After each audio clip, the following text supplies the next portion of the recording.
सच सच एक बात बताना, पिछले कुछ दिनों में ज्यादा ओवर रिएक्ट नहीं कर दिया कई फैंस ने? मतलब इतने कमेंट्स आए थे पिछले वीडियो में कि आप कैसे मान के चल रहे हो कि जिम्बाब्वे को हरा देंगे, क्या पता इनसे भी हम हार जाए। एक मैच हारे थे हम साउथ अफ्रीका से। आई अग्री कि लीग स्टेजेस में हमने वैसे डोमिनेट नहीं किया था जिसकी हम उम्मीद लगाए आ रहे थे, लेकिन इतना डाउट करने लगे थे टीम को कि यार हम जिम्बाब्वे के सामने भी हार सकते हैं। आई थिंक ये इंडियन फैंस का ना एक कोपिंग मैकेनिज्म बन गया है, क्योंकि हमारी टीम बेयरली हारती है तो हमें लगता है कि यार ऐसे रखते हैं अपने दिमाग को तैयार कि खुदा ना खास्ता अगर नतीजा सही नहीं आया ना तो आसपास वालों को बोलेंगे देखो भाई मैंने तो पहले ही कहा था हम तो इनसे भी हार सकते हैं। I thought it was an exaggeration beyond understanding. ये टीम बहुत तगड़ी है। जिम्बाब्वे ऑब्वियसली श्रीलंका की कंडीशंस और इंडिया की कंडीशन में जमीन आसमान का फर्क है, और भारत ने वो फर्क इन दो टीम्स के बीच में यहां भी दिखा दिया। तो वो ओवर रिएक्शन था, और इस जीत के बाद ओवर सेलिब्रेशन भी नहीं बनता कि अब तो हम वेस्ट इंडीज को हरा देंगे, क्योंकि ये भारत की परफेक्ट जीत नहीं थी, लेकिन एक अच्छी टीम फ्लेक्सिबिलिटी दिखाती है। और इसीलिए आप वर्ल्ड कप की 11 नहीं पिक करते, 12 नहीं पिक करते, आप 15 पिक करते हो, बिकॉज वर्ल्ड कप में उतार चढ़ाव आएंगे, ये हमेशा से हुआ है, कुछ नया नहीं हो रहा। लेकिन बिगेस्ट पॉजिटिव्स और कहां पे टीम की थोड़ी चिंता होगी उसकी बात करते हैं। One tip one hand with Jatin Sapru, powered by Tata Motors commercial vehicles.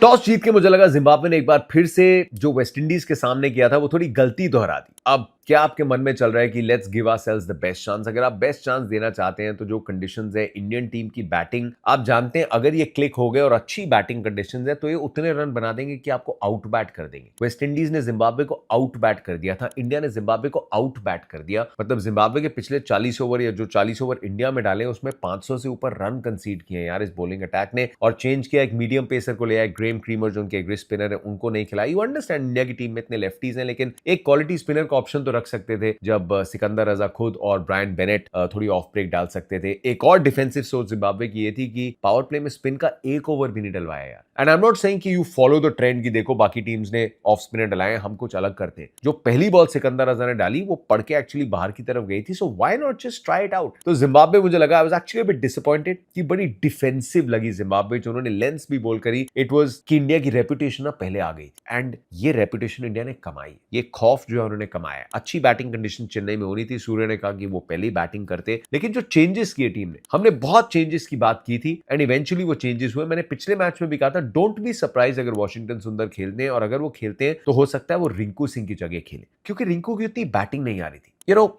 Without judging his performances, finisher का रोल बहुत मुश्किल है, 6-7 पे बहुत मुश्किल है। 8 नंबर के आसपास तो आपकी बैटिंग वैसे ही नहीं आती। अक्षर पटेल तो बिल्कुल अंडर यूटिलाइज्ड है, और इसीलिए मैंने कहा था कि अगर आप वॉशिंगटन को एज अ बॉलर चाहते हैं, अक्षर को टच नहीं करके आप रिंकू की जगह ला सकते हैं। इवेंचुअली टीम ने वो फैसला लिया, लेकिन संजू सैमसन को भी लेके आए, विच इज गुड। आपने अपने आप को बफर दिया, आपने अभिषेक शर्मा से जो ट्रस्ट है वो नहीं लिया, लेकिन आपने थोड़ी तैयारी की कि यार थोड़ा सा उनको रूम देते हैं, ब्रीदिंग स्पेस देते हैं, और अपने आप को भी सही रिजल्ट के लिए वो ओपनिंग स्टार्ट के लिए एक ऑप्शन देते हैं। संजू सैमसन, अभिषेक ओपन करने आए, ईशान किशन नंबर 3 पे आए। अब संजू सैमसन की पारी शायद कई कहेंगे कि 24 रन की तो थी, लेकिन एक V8 टर्बो इंजन की भी जो गाड़ी होती है ना भाई, उसको भी ऑन करने के लिए एक स्पार्क प्लग लगता है, और इंडिया को वो स्पार्क प्लग मिसिंग था। पूरा लोड जो है वो गियर्स पे आ रहा था, गरारियों पे आ रहा था। देखा भाई की गाड़ियों की नॉलेज बहुत अच्छी है, तो संजू सैमसन ने वो स्पार्क प्लग वाला काम किया। वैसे गाड़ियों की नॉलेज के साथ साथ टाटा मोटर्स कमर्शियल व्हीकल्स की भी नॉलेज मेरी अच्छी है, क्योंकि इंडिया की नंबर 1 ब्रांड है, ग्लोबल इनका प्रेजेंस है। लेकिन हम क्रिकेट में उनकी बात क्यों करते हैं? क्योंकि उनकी ना बेटर ऑलवेज की फिलॉसफी है। आप हमेशा और बेहतर होना चाहते हैं। आप जानते हैं कि चैलेंजेस अलग होंगे, लेकिन जब आप में कोई विश्वास जताता है, आप उस विश्वास की कसौटी पे खरा उतरना चाहते हैं, और उनकी इंजीनियरिंग और R&D से ही ये सोच रहती है कि हम और बेटर कैसे करते हैं अपने कमर्शियल व्हीकल्स को। तो यही करते हैं टाटा मोटर्स कमर्शियल व्हीकल्स, और यही किया भारतीय टीम ने अपनी सोच के साथ, ये किया अभिषेक शर्मा ने अपनी बैटिंग के साथ। संजू सैमसन ने आपको स्टार्ट दे दी,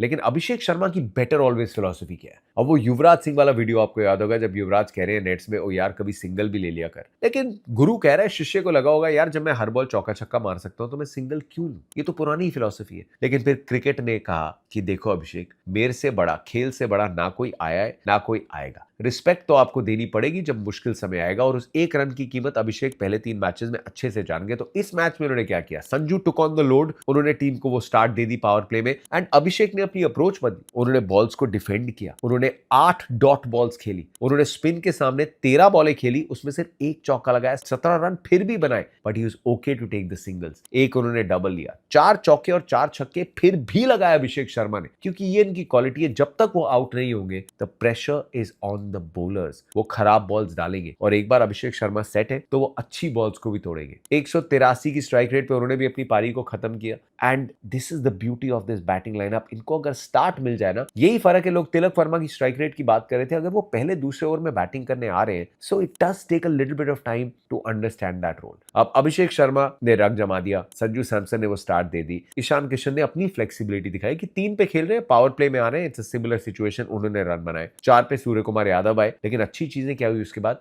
5 पे आपने हार्दिक पांड्या को भेजा। साउथ अफ्रीका के सामने जो नतीजा आया वो शायद वही आता, क्योंकि साउथ अफ्रीका वो too good on the day, लेकिन हार्दिक पांड्या ना उस कैलिबर के खिलाड़ी हैं कि आप उनको जितना ज्यादा गेम में इन्वॉल्व करें उतना अच्छा है। वहां पे टीम की सोच रही होगी कि अगर ये मैच डीप जाता है हार्दिक खत्म कर सकते हैं, लेकिन यहां उनको 5 पे बैटिंग करने भेजा, 23 बॉल पे 50 बना दिए। I mean he is an unbelievable batter. लेकिन मेरे लिए खास बात क्या थी, हार्दिक ने प्लेयर ऑफ द मैच लिया, उसके बाद वापस ड्रेसिंग रूम जाना चाहिए था सेलिब्रेट करने के लिए, लेकिन उन्होंने इंटरव्यू खत्म किया, सीधा गए प्रैक्टिस पिच पे, बॉल्स उठाई और उन्होंने एक और ओवर बोलिंग की जिसमें सिर्फ यॉर्कर्स का अभ्यास किया। क्यों? क्योंकि हार्दिक पांड्या ने सिर्फ 3 ओवर किए मैच में, लेकिन वो जो चौथा ओवर इस मैच में नहीं डाला, हो सकता है वो ईडन पे डालना पड़े, वहां जीत गए तो डालना पड़ेगा वानखेड़े में। And in his head every single time is on the field, वो टेस्ट कर रहे हैं अपनी प्रैक्टिस को, अपने वर्कलोड को, अपनी फिटनेस को, कि मैंने इतनी बैटिंग करी, मैंने फील्डिंग करी, मैंने बॉलिंग करी, वो चौथे ओवर में यॉर्कर्स पूरी डल रही है या नहीं। He is training his muscle memory. ये जो ऑरा फार्मिंग करते हैं ना हार्दिक पांड्या, ये प्रैक्टिस से आती है। मैच में परफेक्शन आप गारंटी नहीं कर सकते, लेकिन प्रैक्टिस में परफेक्शन चैंपियन प्लेयर्स हमेशा गारंटी करते हैं। This is what I saw match खत्म होने के बाद। हार्दिक से रिलेटेड तिलक वर्मा, उन्होंने अपनी फ्लेक्सिबिलिटी दिखाई। ये फ्लेक्सिबिलिटी कहने को कितना इजी शब्द है ना,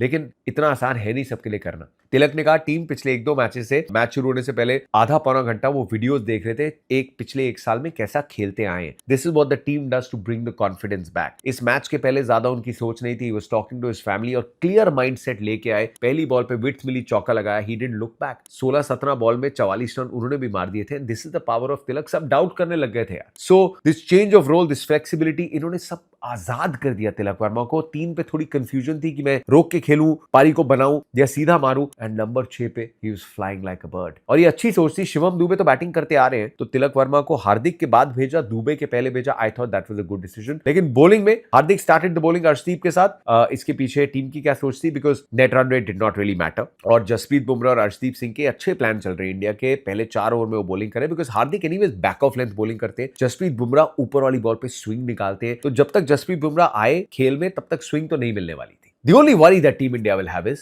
हम ये 72 रन से मैच जीते, हमें ये मैच कम से कम 100-110 रन से जीतना चाहिए था। हम जो नेदरलैंड्स वाला मैच था ना, उसमें भी बहुत ये एक्सपेरिमेंट कि चलो शिवम दुबे से बॉलिंग कराते हैं, अपने टॉप बॉलर्स की स्पेल नहीं कराते। अब आप एक्सपेरिमेंट करने की कोशिश करें, लेकिन शिवम दुबे के साथ एक जो मैंने चीज देखी है कि उनका प्लान है कि शिवम वाइड यॉर्कर्स डालो, और ये प्लान बहुत भारी पड़ रहा है उन पे यार। वो वाइड यॉर्कर्स के टाइम में एक बॉल तो उन्होंने दूसरी पिच पे डाल दी, उन्होंने मतलब 46 रन अपने 2 ओवर में कंसीड किए। उनके कॉन्फिडेंस को तो चोट पहुंची है, but that's the only plan that he wants to stick to, and I think ये थोड़ा सा ना बैकफायर कर रहा है। वरुण चक्रवर्ती को साउथ अफ्रीका ने अच्छा खेला, बट इट वाज इनक्रेडिबल कि जिम्बाब्वे ने भी कैसा खेला, and he will probably just want to go little on the drawing board कि टीम्स कितनी तैयारी करके आई है यार। ये वर्ल्ड के नंबर 1 बॉलर है, उनकी काबिलियत एकदम कमाल है, but he will want to maybe read कि ये बैटर्स क्यों पढ़ पा रहे हैं और कैसे पढ़ पा रहे हैं, और टीम को इस पे काम करना पड़ेगा। बिकॉज आप चाहते नहीं इस बॉलिंग में कोई भी वीक लिंक हो या कहीं से भी वो प्रेशर रिलीज होता रहे। अगर आप 5 ही प्रॉपर बॉलर्स के साथ खेलना चाहते हो, I don't think West Indies के सामने ईडन गार्डन्स में अन्यथा किसी एक बॉलर के 2 ओवर में 40 रन पड़ चुके हैं that India will go to the 6th bowling option. आप अपने 5 बॉलर्स के साथ ही आइडियली बॉलिंग करना चाहोगे, and you will need Bumrah, Arshdeep, Hardik, Axar and Varun Chakravarthy on top of their game. तो शिवम दुबे के साथ जो ये लाइन का आउटसाइड वाइड का एक्सपेरिमेंट चल रहा है, maybe the team would want to think over it. Overall team के लिए द ओनली थिंग इज कि बॉलिंग प्लान्स में they would like to focus a little bit more, because West Indies की team South Africa से हारी जरूर, लेकिन south Africa ने एक टाइम पे उनको 87 फॉर 7 कर दिया था और वहां से उन्होंने 176 बनाए जेसन होल्डर और रोमारियो शेपर्ड ने। So it is an incredible team और अब इंडिया को वो मैच जीतना ही जीतना है। ईडन गार्डन्स में नहीं जीते तो टूर्नामेंट वैसे ही खत्म हो जाएगा। सो उस क्वार्टर फाइनल की बात हम अगले मैच में, अगले प्रीव्यू में करेंगे। आज का मुकाबला इंग्लैंड और न्यूजीलैंड के बीच में, न्यूजीलैंड जीतती है तो वो सेमीफाइनल में पहुंच जाएगी, इंग्लैंड तो पहुंच ही चुकी है। तो अगर न्यूजीलैंड ने मैच जीत जाती है, प्रेमदासा पे मैच है और श्रीलंका को जिस तरीके से न्यूजीलैंड ने हराया है, सचिन रविंद्र ने भी 4 विकेटें निकाली and the way they batted, विकेटें गिर रही थी but they were going for it. Mitchell Santner, McConchie ने नीचे आके रन बनाए। New Zealand are going to be my favourite इस मुकाबले में इंग्लैंड के सामने। बट फॉर टीम इंडिया उनको कॉन्फिडेंस चाहिए था। ये इनिंग्स जो है, ये मैच जो है, ये मत देखिए अगर जिम्बाब्वे के सामने था एंड ओवर कॉन्फिडेंस नहीं, कॉन्फिडेंस कि अब हम अच्छे रन, फील गुड फैक्टर चाहिए था इंडिया को और फील गुड फैक्टर इस मैच ने दिया है। तो अब जब चैलेंज आएगा वेस्ट इंडीज का या फिर वानखेड़े में सेमीफाइनल का, तो आप वो लड़खड़ाई हुई पारियां नहीं सोचेंगे। You will think of this complete batting performance, complete team performance. Bowling में उतना नहीं आया but it was a complete batting performance और इस कॉन्फिडेंस की इंडिया को बहुत जरूरत थी इस क्वार्टर फाइनल के पहले। So wish them all the very best. उसका प्रीव्यू तो मैं लेके आऊंगा। अभी थोड़ा जुकाम और खांसी जो हो रखा है, जो थोड़ा सा बुखार हुआ है, इसको सॉर्ट आउट करना है। बट अपनी लाइफ में भी टाटा मोटर्स कमर्शियल व्हीकल्स की फिलॉसफी लाओ यार। We can always get better always.